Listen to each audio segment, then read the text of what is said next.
कस्बे से वापसी के लिए रवाना हुए तो हमें इतनी देर हो गई थी कि सुबह के आसार नुमायां होने शुरू हो गए थे। रात भर की मसरूफियत इतनी थका देने वाली थी कि मेरे ज़हन में कहीं पड़े हुए ये दो मिसरे गूंज रहे थे। अजीब दुल्हन है कि पहलू बदल नहीं सकती। अजीब दुल्हन है कि पहलू बदल नहीं सकती। थकन से चूर है लेकिन मचल नहीं सकती। डॉक्टर अब्दुल कादिर के घर पर होने वाली नाराबाजी से एक फ़ायदा तो ये हुआ कि आसपास के घरों में लोगों को इस बारे में जानने का तजस्सुस हुआ। ये खबर जंगल की आग की तरह इस छोटे से शहर में फैलती चली गई कि मुसलमानों ने जनता पार्टी की हमायत का ऐलान कर दिया है और जनता पार्टी का उम्मीदवार इस वक्त डॉक्टर साहब के घर में मौजूद है। उधर दूसरी जानिब वो अफराद जो राम प्रकाश के घर पहुंचे थे, इनमें से चंद इसी शहर के थे और चंद के रिश्तेदार वहाँ थे। उन्होंने भी अपनी आमद की वजह तस्मीया बयान करते अपने अपने अहबाब में पहुंचकर बताया कि जनता पार्टी का उम्मीदवार इनके शहर में मौजूद है। नतीजा ये निकला कि आहिस्ता आहिस्ता डॉक्टर साहब के घर के बाहर मजमा होता गया, लेकिन इन सबसे बढ़कर जो हरकत इरादी तौर पर की गई थी, इसका सरगना अजीब था। इसने शहर के हर सियासी कारकुन के घर पर दस्तक दी और जहां जितने झंडे जमा कर सकता था जमा करता रहा। साथ ही इसने इन सबको राम प्रकाश के घर पहुंचने की हदायत भी की। बाहर ये सरगर्मियां जारी थी और अंदर हॉल में मौलाना यूसुफ इस बात पर माजरत कर रहे थे कि चेहरा नाशनासी की वजह से उन्होंने मुझे इस तरह मुखातिब कर लिया जिस तरह इन्हें नहीं करना चाहिए था। मैं इस माजरत पर हैरत ही कर रहा था कि मेरे कानों में शायद जैदी ने सरगोशी की कि वो यहाँ ये बता चुके कि मैं इनका दूर के रिश्ते से भाई हूँ। इस इंकिशाफ के फौरन बाद एक नया हैरत का झटका मुझे लगा। मौलाना ने मुझे स्टेज पर दावत खिताब देते हुए सैयद सिकंदर शाह मुखातिब किया था। गोया मैं अचानक बैठे बिठाए सैयद ज़्यादा बन गया था। शुजा जैदी की हरकत पर जिस हुआ ही था कि दूसरा बम फटा और मुझसे कुछ पूछे या सवाल करने का इरादा मुलतवी करके स्टेज की जानिब मुतवज्जो हो जाना पड़ा। हॉल में मौजूद तमाम अफराद ने खड़े होकर तालियां बजाते हुए मेरा इस्तकबाल किया। तालियों और नारों का ये शोर इस वक्त तक किसी तौर पर भी नहीं थमा जब तक मैंने इन्हें बरादरान इस्लाम कहकर मुखातिब नहीं किया। ये बात मेरे इल्म में थी कि नसबंदी की मुहिम के खिलाफ दारुल उलूम देवबंद के उलमा कराम फतवा दे चुके हैं और मुसलमान संजय गांधी की ज़ेर निगरानी चलने वाली इस मुहिम को अपने मजहबी अकायद पर वार तस्वुर कर रहे हैं। मैंने अपनी मुख्तसर तकरीर में एक बार फिर अपनी तोपों का रुख संजय की जानिब भी रखा। संजय और यूथ कांग्रेस ने शहर की खूबसूरती के नाम पर दिल्ली में हज़रत निज़ामुद्दीन के मज़ार के आसपास बसने वाले मुसलमानों पर जुल्म के जो पहाड़ तोड़े थे। मैंने इन्हें इस तरह बयान किया कि वहाँ मौजूद तमाम लोगों की आंखें भीग गईं। सेंसर की पाबंदी लगाकर हुकूमत अखबारात के जरिए कहती है कि पुलिस के कामों में रुकावट डाली गई, जिस पर पुलिस वालों ने अपनी जान बचाने के लिए फायरिंग की और सिर्फ 7 अफराद मारे गए। मैं कहता हूँ कि अगर शोधा की तादाद 400 से एक भी कम हो तो मेरी गर्दन मार दी जाए। 401 हो तो संजय को कत्ल कर दें। 402 हो तो इंदिरा को गोली मार दें। 403 हो तो राहुल को मौत के हवाले कर दें। 404 हो तो मानिका को सूली पर चढ़ा दें। मैं बोल रहा था और मजमा मबहूत बना मेरी बातों का जहर अपने जहन में उतार रहा था। गरीबी हटाओ का नारा लगाने वालों ने गरीबों को हटाओ की पॉलिसी अपना ली है। मैं अपनी तकरीर के अख्ताम के करीब पहुंचा ही था कि अजीत की बातें मुझे याद आने लगी। सेकुलरिज्म का नारा लगाने वालों ने नस्ली और मजहबी मुनाफरत का इबादा ओढ़ लिया है। इक़्तिदार का नशा इनके सरों पर इस तरह चढ़ गया है कि फिरौन की तरह ये नस्ल कुशी पर उतर आए हैं। इस बार भी अगर इन्हें इंतखाबात के दरियाए नील में गर्क नहीं किया गया तो ये बरसरेआम अपनी खुदाई का दावा करने लगेंगे। अजीत के सिखाए हुए सबक के मुताबिक मैंने मौजू का इख्तिताम करते हुए कहा, हम कोई बड़ा दावा नहीं करते माँ सिवाय इस वादे की कि जनता पार्टी आपको ज़मानत देती है कि मुल्क में अमन होगा।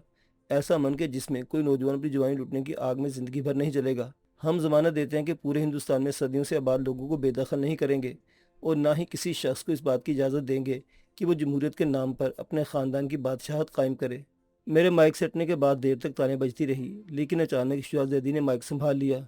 हजरत, इससे पहले कि हम आइंदा मिलने के लिए दोबारा बिछड़े हैं, मैं वो बात कहना चाहता हूँ जो सिकंदर शाह साहब नहीं कह सके। तकरीर के दौरान गला फाड़कर चिल्लाने की वजह से मैं किस हद तक हाँफ रहा था कि शुजा जैदी की बात से चौंक गया। वो कौन सी अहम बात हो सकती है जो मैं कहने से चूक गया और जिसकी वजह से शुजा जैदी को माइक संभालना पड़ा था। मैंने सोचा और गौर से इसकी बात सुनने लगा। आप तमाम अफराद इस अमर से तो वाकिफ़ होंगे कि हमारे उम्मीदवार साहिब एक तालीम याफ्ता पढ़े लिखे और रोशन ख्याल फर्द हैं, लेकिन इंतखाब में इन तमाम खसूसियत के साथ साथ न सिर्फ सरमाए की भी ज़रूरत होती है बल्कि काफ़ी सरमाए की ज़रूरत होती है। इसलिए डॉक्टर साहिब के मशवरे से हम मौलाना यूसुफ साहिब को इंतखाबी फ़ंड का निगरान बनाते हुए आपसे दरख्वास्त करते हैं कि इस इंतखाबी फ़ंड में दिल खोल कर एहतियात दें ताकि हमारी इंतखाबी मुहिम सरमाए की कमी का शिकार ना हो सके। ज़ाती तौर पर मुझे शहजादी की इस तरह से चंदे की अपील करना पसंद नहीं आया, लेकिन मैं इस पोजीशन में नहीं था कि इसे इससे रोक सकता। यहाँ आने से पहले मुझे दिल्ली में जितनी रकम मिल चुकी थी मेरा ख्याल था कि इलेक्शन लड़ने के लिए वही काफ़ी है। 2 लाख इख्तियारुद्दीन साहिब ने दिए थे और 5 लाख का चेक मेरे अखबार के मालकान ने मुझे दिया था। इसके साथ साथ खुद मिराजी साहिब ने मुझसे वादा किया था कि एक आध रोज़ में वो मुझे 10 लाख रुपये भिजवा देंगे। खुद मेरे अकाउंट में भेरवन सिंह की रकम समेत तकरीबन 3 साढ़े 3 लाख मौजूद थे اور میرا خیال تھا کہ 20 لاکھ روپے انتخابی مہم کے لیے کافی ہوں گے، لیکن شجاع زیدی نے یہ تمام حقائق جاننے کے باوجود ایک نیا شوشہ چھوڑ دیا تھا۔ مولانا یوسف کاغذ اور قلم لے کر بیٹھ گئے اور وہاں موجود لوگوں نے اپنی اپنی جانب سے احتیاط کا اعلان کرنا شروع کر دیا۔ سب سے پہلے ڈاکٹر عبد القادر کی جانب سے خود شجاع زیدی نے جس عطیے کا اعلان کیا، اس پر دیر تک تالیاں بجتی رہی۔ ڈاکٹر عبد القادر صاحب نے ابتدائی طور پر 5 لاکھ روپے عطیے کا اعلان کیا ہے۔ شجاع زیدی کا فکرہ ختم ہوتے ہی لوگ تالیاں بجانے لگے، لیکن مولانا یوسف صاحب کو یہ ادا پسند نہیں آئی اور انہوں نے شجاع زیدی کو ہٹا کر مائک خود سنبھال لیا۔ حضرات، وقت کم ہے، باہر ایک مجمع ہماری میٹنگ ختم ہونے، سکندر شاہ صاحب کو دیکھنے اور ان سے ملنے کے لیے بےتاب ہے۔ اس کے علاوہ کچھ اور بھی پروگرام ہیں، اس لیے بہتر ہے کہ ہم وقت ضائع نہ کریں۔ آپ اپنے اپنے نام اور رقم پرچی پر لکھ کر مجھے دے دیں۔ مولانا نے گفتگو ختم کرتے ہوئے کہا، جو افراد فی الوقت نقد رقم دینا چاہیں وہ بھی دے دیں، ورنہ تمام افراد کو میرا ٹھکانہ تو معلوم ہی ہے۔ مولانا یوسف کے بقول جو بقیہ پروگرام تھے ان کا مجھے علم نہیں تھا، بلکہ مجھے تو یہ بات بھی انہی کی زبانی معلوم ہوئی تھی کہ گھر کے باہر کوئی مجمع بھی ہے۔ خوشی کی ایک لہر تھی اور اس کے ساتھ ایک بار پھر میرے رگوں پہ میں سرایت کرتی چلی گئی۔ گویا میں مسند قسم کا رہنما ہو گیا ہوں، میں نے خوشی کی اس لہر میں اپنے آپ سے کہا۔ پھر مولانا یوسف کی باتوں کی تصدیق کے لیے ڈاکٹر عبد القادر سے سوال کیا، کیا واقعتاً باہر لوگ جمع ہو گئے ہیں؟ میرے اندر خوشی پھوٹی پڑ رہی تھی، لیکن میں نے اپنی خوشی کا اظہار چہرے سے نہیں ہونے دیا۔ وہ دراصل ایک لڑکا ہے اجیت، یونیورسٹی اسٹوڈنٹس یونین کا صدر ہے، وہ سیاست میں بھی بہت تیز ہے۔ ڈاکٹر صاحب نے دھیمے لہجے میں اجیت کا ذکر کیا تو میں ان کی جانب اور زیادہ متوجہ ہو گیا۔ جی میں اسے مل چکا ہوں، بلکہ ہم یہاں تک ساتھ ہی آئے ہیں، لیکن یہ نہیں جانتا کہ یونین کا صدر بھی ہے۔ میں نے کچھ اس طرح سے اپنا فکرہ ختم کیا جیسے کہہ رہا ہوں، اور بھی کچھ بتائی اس بارے میں، اور ڈاکٹر صاحب میرا مقصد سمجھ بھی گئے۔ اس لڑکے میں بڑا ٹیلنٹ ہے، انہوں نے تعریفی انداز میں کہا۔ اتنی چھوٹی سی عمر میں اس کا نہ صرف مطالعہ بہت وسیع ہے، بلکہ وہ مسائل کو ایک بالکل مختلف انداز سے دیکھتا ہے۔ البتہ اس کی شہرت یہ ہے کہ وہ بدتمیزی کی حد تک منہ پھٹ ہے۔ اس بات کا مجھے بھی تجربہ ہو چکا تھا، لیکن میں نے ان کو گفتگو میں دخل دینے سے ہی جانا کہ وہ بولتے رہیں تاکہ مجھے اجیت اور اس کے بیک گراؤنڈ کے بارے میں کچھ معلوم ہو سکے، یا کم از کم اس سوال کے حل ہی میں کوئی مدد مل سکے کہ جغادری قسم کے یہ سیاستداں آخر اسے کیوں برداشت کر رہے ہیں۔ پھر سب سے بڑی بات یہ ہے کہ وہ جو کچھ سوچتا ہے اس پر بڑی تیزی سے عمل کرنے کا عادی بھی ہے۔ ڈاکٹر صاحب مستقل اس کی تعریفوں کے پل باندھے جا رہے تھے۔ اب یہی دیکھ لیجئے، جو کچھ ہم شاید کل یا پرسوں سوچتے، اس پر اس نے عمل کرنا بھی شروع کر دیا ہے۔ انہوں نے ایک پرچہ میری جانب بڑھاتے ہوئے کہا۔ پرچے پر ایک مختصر سی تحریر تھی۔ پرچہ دے کر ڈاکٹر عبد القادر نے اپنی گفتگو میں وقفہ دیا تاکہ میں اس تحریر کو پڑھ سکوں۔ لکھا تھا، ڈاکٹر انکل، میں نے نانا جان سے بات کر لی ہے، اپنے گھر پر آپ سمیت سکندر صاحب کے استقبال کرنے کو تیار ہیں، اس لیے اگر آپ مناسب سمجھے تو تمام افراد کے ساتھ ایک جلوس کی صورت میں وہاں چلے جائیں جب تک آپ کی میٹنگ چل رہی ہے۔ اگر آپ اجازت دیں تو اس دوران باہر کے انتظامات کر لوں۔ اجیت۔ تحریر پڑھنے کے بعد میں نے استجاب نظر سے ڈاکٹر صاحب کی جانب دیکھا۔ وہ میری نظروں کے ذہن میں اٹھنے والے سوالوں کو سمجھ گئے۔ آپ چونکہ اس علاقے اور یہاں کے لوگوں سے ناواقف ہیں، اس لیے آپ اس خاندان کے جھگڑوں سے ناواقف ہیں۔ ڈاکٹر صاحب نے سنجیدگی سے دوبارہ اپنی بات شروع کرتے ہوئے کہا، اجیت دراصل چھوٹے راجہ صاحب کا کزن ہے، لیکن فوراً انہیں احساس ہو گیا کہ یہ تعلق کچھ نامکمل سا ہے۔ بڑے راجہ یعنی آپ کے مخالف کے آجانے والد کی صرف ایک چھوٹے بھائی تھے، اور پہلے انتخابات میں ہمارے علاقے سے وہی منتخب ہوئے تھے۔ اجیت انہی کا سب سے چھوٹا بیٹا ہے۔ انہوں نے ایک مزید انکشاف کرتے ہوئے کہا، لیکن بڑے بھائی کی نسبت اجیت کے والد بہت زیادہ متعصب تھے۔ اس پر ترا یہ کہ ان کی شادی پنڈت دیا شنکر کی بیٹی سے ہو گئی، تو گویا اجیت پنڈت دیا شنکر کا نواسہ ہے۔ میں نے سوچا۔ سفر کے دوران اجیت نے مجھ سے شجاع زیدی کے بڑے بھائی کا ذکر کرتے ہوئے کہا تھا کہ انہوں نے آپ کے مخالف کے چچا کو کامیاب کروایا تھا، لیکن یہ نہیں بتایا تھا کہ کامیاب ہونے والا کوئی اور نہیں بلکہ اس کے اپنے والد تھے۔ مجھے اس پر حیرت ضرور ہوئی تھی، لیکن بعد میں جب اجیت سے اور ملاقاتیں رہی تو اس کی عادت میں اچھی طرح جان گیا کہ وہ رشتوں کے حوالے سے پہچانے جانے کے بجائے اپنی شخصیت کے حوالے سے اپنی شناخت کو ترجیح دیتا ہے۔ پنڈت دیا شنکر کا نام ہندوستان کی سیاست میں کوئی نیا نہیں تھا۔ یہ الگ بات تھی کہ اس نام کی شہرت ایک کٹر متعصب ہندو کی تھی۔ ان کا شمار 1951 میں بھارتیہ جن سنگھ کے قیام کے وقت ڈاکٹر ایس پی مکھرجی کے قریبی ساتھیوں میں کیا جاتا تھا، یہاں تک کہ 1975 میں گجرات کی اسمبلی کے انتخابات میں جنتا فرنٹ کے نام سے بنائے جانے والے اتحاد کی اس بنیادوں پر مخالفت کرتے ہوئے اس سے جن سنگھ کے مقاصد پر زر پڑتی ہے، انہوں نے سیاست سے علیحدگی اختیار کر لی تھی۔ تو گویا اجیت ایک متعصب ہندو گھرانے کا فرد ہے، میں نے سوچا، لیکن فوراً ہی ڈاکٹر عبد القادر نے اس کی بھی تردید کر دی۔ اپنے پورے گھر میں اجیت ہی واحد لڑکا ہے جو ہر طرح کے مذہبی تعصبات سے پاک ہے۔ انہوں نے اپنی خاموشی کے وقفے کو ختم کرتے ہوئے کہا، ورنہ اس کا سب سے بڑا بھائی تو راشٹریہ سیوک سنگھ کا صدر تھا کیا مطلب کہ اب نہیں ہے؟ میں نے سوال کیا۔ ہاں، ایمرجنسی کے دوران جب پکڑ دھکڑ ہو رہی تھی تو وہ فرار ہونے میں کامیاب ہو گیا۔ پہلے ہی خبر ملی کہ اسے بہار کے کسی گاؤں سے گرفتار کر لیا گیا، لیکن آخر میں ایک روز اس کی لاش اس کے گھر پہنچی تو پورے جسم پر زخموں کے نشان تھے۔ यूँ महसूस हो रहा था कि जैसे इस पर बेइंतहा तशद्दुद किया गया हो। डॉक्टर अब्दुल कादिर ने तफसील बताते हुए कहा, इसका मतलब तो ये हुआ कि पंडित साहब से मिलना ही बहुत सूदमंद होगा। मैंने कहा, बहुत नहीं बल्कि बहुत से भी ज़्यादा कुछ।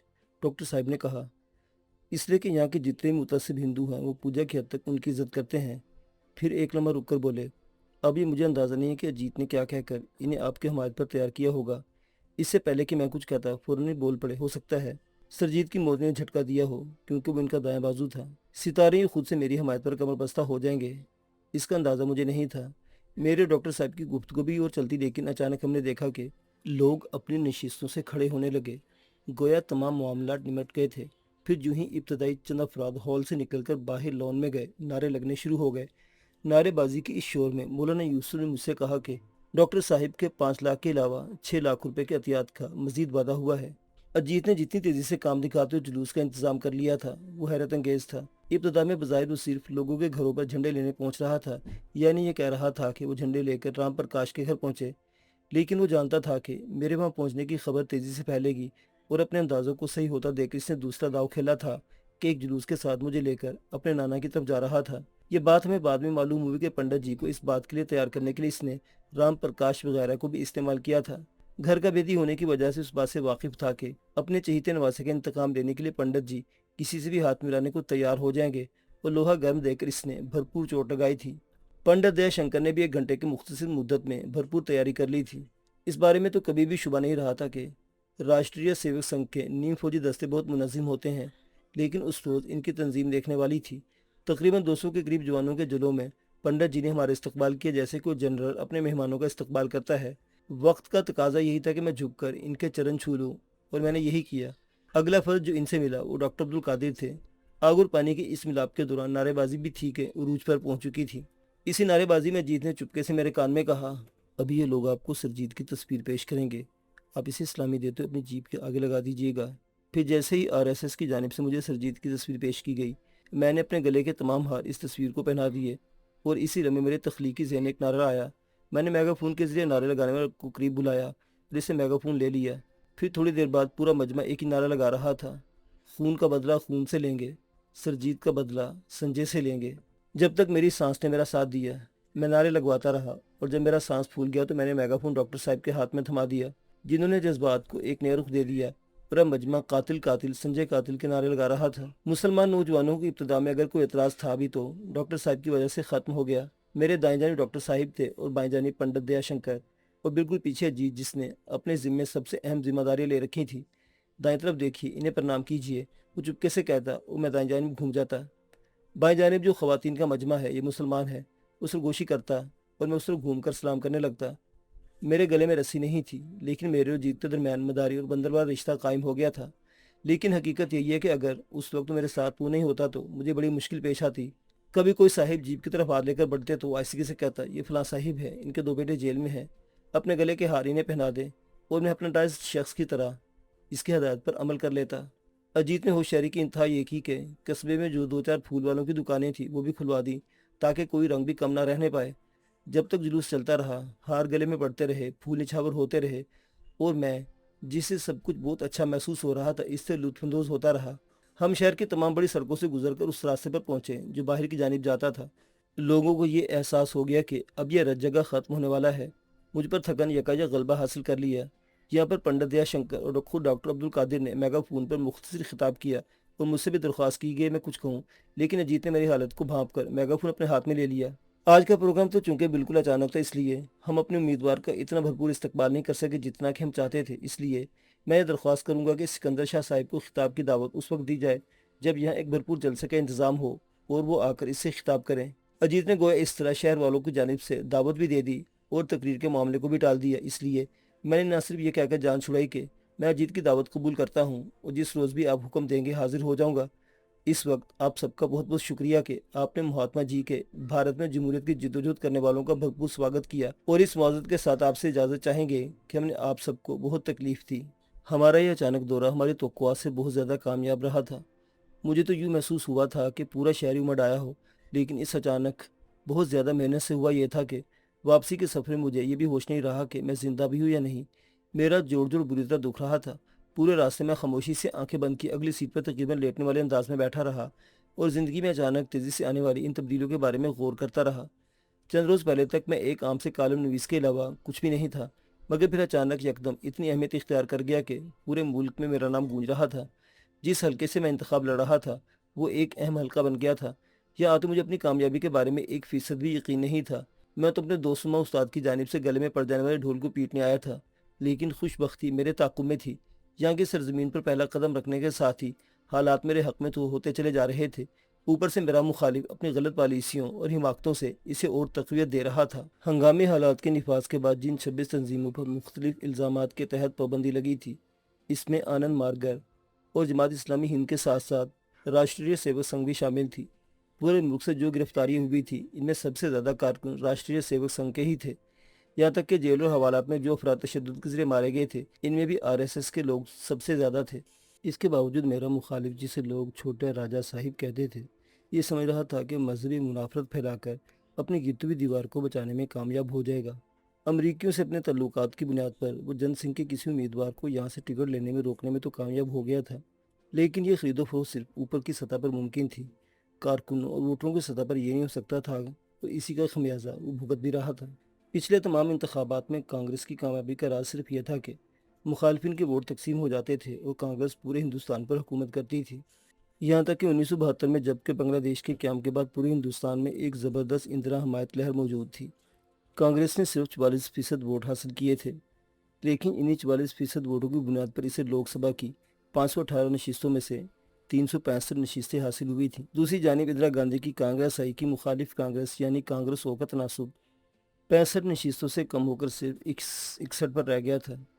نیم خوابیدہ ذہن کے ساتھ میں نے سوچا، اتنی تیز پیش قدمی سے امریکی سفارت خانے والے کہیں مجھ سے بدگمان نہ ہو جائے اور انہیں سیٹ پر اپنے مہرے کے پٹ جانے کا اندیشہ نہ ہو جائے، اور وہ میراج جی کو اس بات پر مجبور نہ کر دیں کہ مجھے انتخابات سے دستبردار کروا دیا جائے، یا اور کچھ نہیں تو مجھ سے آخری لمحات میں یہ کہہ دیا جائے کہ میں جگ جیون رام کی کانگریس فار ڈیموکریسی کے امیدوار کے حق میں دستبردار ہو جاؤں گا۔ اس سوچ کے ذہن میں پیدا ہوتی میری نیند ایک بار پھر غائب ہونے لگی۔ اگرچہ کہ پورے ہندوستان میں کانگریس فار ڈیموکریسی اور جنتا پارٹی کے امیدوار ایک پارٹی کے طور پر انتخابات میں حصہ لے رہے تھے، لیکن پہلے روز اتنے تیز ٹیمپو میں کام شروع کرنے کا مطلب یہ تھا کہ مخالفین کے ساتھ ساتھ حمایتیوں خصوصاً امریکہ کو ہوشیار کر دیا جائے۔ بند آنکھوں کے ساتھ ہی میں نے سوچا کہ پہلی فرصت میں مجھے جگ جیون رام کے امیدوار کو دستبردار کروانا پڑے گا اور اسے بھی اپنے ساتھ جلسے اور جلوسوں میں پیش رکھنا پڑے گا۔ جگ جیون رام کا تعلق بہار سے تھا اور وہ آخر وقت تک کانگریس آئی کی بنیادی ستون اور اندرا کانگریس کے بہت بڑے حمایتی سمجھے جاتے تھے۔ خود جگ جیون رام کا تعلق ہریجن طبقے سے تھا اور وہ پوری انڈیا کے ہریجنوں کے رہنما سمجھے جاتے تھے۔ 1976 کے بعد سے جب انتخابات میں کانگریس کو کئی صوبوں میں ہزیمت اٹھانی پڑی تھی، ان کی اہمیت اور حیثیت میں اضافہ ہوتا چلا گیا تھا اور اندرا گاندھی کے لیے ہریجنوں کی حمایت حاصل کرنے میں ان کا بنیادی رول تھا، لیکن جیسے جیسے سنجے سیاسی افق پر ابھرتا چلا گیا ویسے ویسے انہیں پس منظر میں دھکیلا جانے لگا۔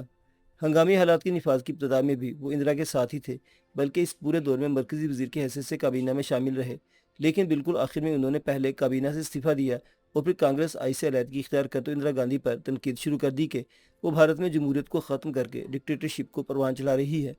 ساتھ ہی انہوں نے اپنی الگ تنظیم کانگریس فار ڈیموکریسی قائم کر لی۔ بظاہر تو انہوں نے اندرا سے اپنے اختلافات کو اصولی اور نظریاتی اختلافات کا نام دیا، لیکن واقفان حال کا کہنا تھا کہ دراصل جگ جیون رام کو سنجے گاندھی سے شکایت تھی کہ وہ ہر موقع پر ان کی برسر عام بے عزتی کر دیتا ہے۔ یہاں تک کہ ایک موقع پر اس نے یہاں تک کہہ دیا تھا کہ ہم اس سے زیادہ سیکولر کیا ہو سکتے ہیں کہ ایک کالے بھجن کو جسے بات کرنے کی تمیز نہیں اپنے برابر بٹھاتے ہیں، یہی نہیں بلکہ ان پلیٹوں میں کھلاتے بھی ہیں جس میں خود کھاتے ہیں۔ اگر 1972 کی طرح سے اندرا حمایت لہر چل رہی ہوتی تو شاید 68 سالہ جگ جیون رام شہزادے کی سی یہ بات بھی برداشت کر لیتے، لیکن ان کے طویل سیاسی سفر نے اتنی سوجھ بوجھ انہیں دے دی تھی کہ وہ یہ محسوس کر لیں کہ اب کی بار حالات وہ نہیں رہے جو گزشتہ بار تھے۔ انتخابات مارچ 1976 میں متوقع تھے، لیکن اسمبلی میں اپنی توطئہ اکثریت کے زور پر اندرا نے اس اسمبلی کی مدت 1 سال کی مزید توسیع کروا لی تھی۔ جگ جیون رام اس وقت بھی اندرا سے چپکے رہے، لیکن جب انتخابات کا اعلان ہونے والا تھا تو فوراً الگ ہو گئے، یعنی رند کے رند رہے اور ہاتھ سے جنت بھی نہ جانے دی۔ انتخابات میں انہوں نے جنتا پارٹی سے الحاق ضرور کیا تھا، لیکن اپنی الگ حیثیت بھی برقرار رکھی تھی۔ ان کے ساتھ شامل ہونے والوں میں جو 2 اور بڑے نام تھے، ان میں سے ایک تو بہو گنا تھے جو اتر پردیش کے سابق وزیر اعلیٰ رہے تھے، اور دوسرے نندنی ساتھ پاٹھی تھے جنہیں اڑیسہ کی وزارت اعلیٰ سے ہٹائے جانے میں سنجے گاندھی کا ہاتھ تھا۔ وہ صرف اس جرم میں وزارت اعلیٰ سے محروم کر دیے گئے تھے کہ وہ سنجے کے احکامات اس طرح نہیں مانتے تھے جس طرح دوسرے وزرائے اعلیٰ مانتے تھے۔ गाड़ियां जब दोबारा उस मकान तक पहुंचे जहां से हम चले थे तो सूरज पूरी तरह निकल चुका था। अजीब बात यह थी कि इतने सवेरे भी कुछ लोग मुलाकात के लिए मौजूद थे, लेकिन राम प्रकाश सबसे मुआवजत करके मुझे अंदर ले जाने में कामयाब हो गया। अंदर पहुंचते से मुझे उस मकान के मालिक के हवाले करते हुए कहा, आप इन्हें इनका कमरा दिखा दें, हम जरा आने वालों से निमट लें। इस शख्स ने सीढ़ियाँ चढ़ते हुए जो कुछ कहा वो मेरी समझ में नहीं आया। उसका ख्याल था कि शायद मैं सोने से पहले नहाना पसंद करूंगा या नाश्ता करके सोऊंगा, लेकिन मेरे लिए इस वक्त दुनिया की अगर कोई नेमत थी तो एक बिस्तर था, और जैसे मुझे वो नजर आया मैं इस पर ढह गया। मेरे साथ आने वाले ने खिड़कियों पर पर्दे खींच दिए और दरवाज़ा बंद करके चला गया। अगले 5 मिनट के अंदर अंदर मैं नींद की सुहानी वादियों में उतरता चला गया।